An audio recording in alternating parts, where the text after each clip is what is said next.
You're not going to ticket me, right? I'm fully within the law." The traffic officers mocked her, assuming she was just an ordinary woman stranded on the shoulder. What they didn't realize was that they were talking to a federal appellate judge. What happened next changed the entire tone of the encounter. She was parked on the shoulder of Castelo Branco Highway at mile marker 34 when the patrol vehicle pulled up beside her. Stopping there wasn't illegal in that situation. It was an emergency shoulder stop. Her warning triangle was properly placed, and she'd only pulled over because her rear right tire had shown a low-pressure warning. She decided to check it before continuing down the road. Marta Cavalcanti was 52 years old, with short hair and simple professional clothes.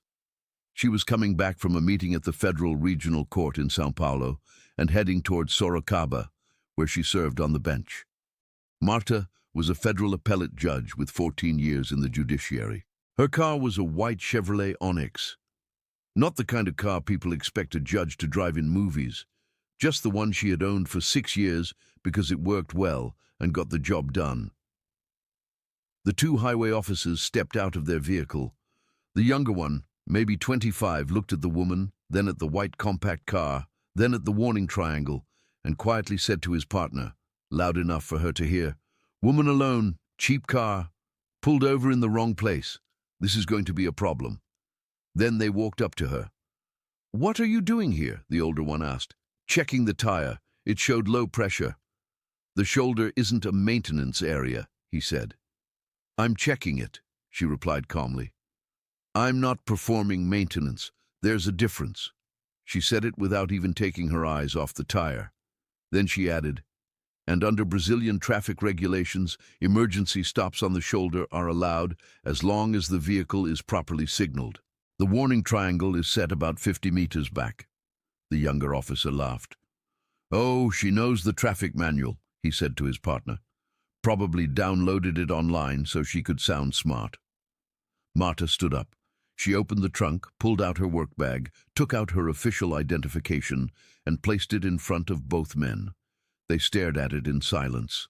The ID read, "Dr. Marta Aparecida Cavalcanti, Federal Appellate Judge, Federal Regional Court of the 3rd Region."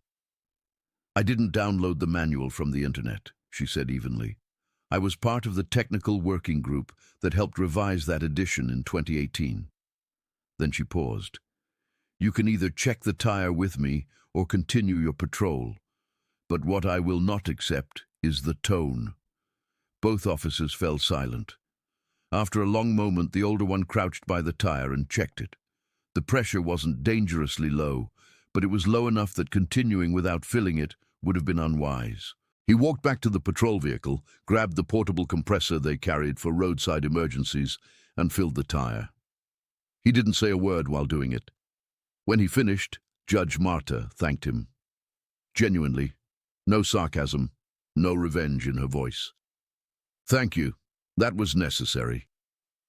The younger officer stood next to the patrol car with the look of someone realizing that the shortcut his mind had taken the second he arrived had been completely wrong.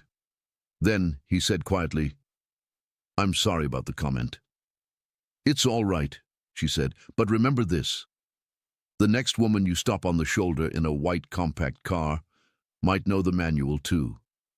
And even if she doesn't, she deserves the exact same respect. Share this with someone you know who has ever been underestimated on the road nor anywhere else because of their car, their appearance, or the assumptions people made too fast. And tell me in the comments, have you ever been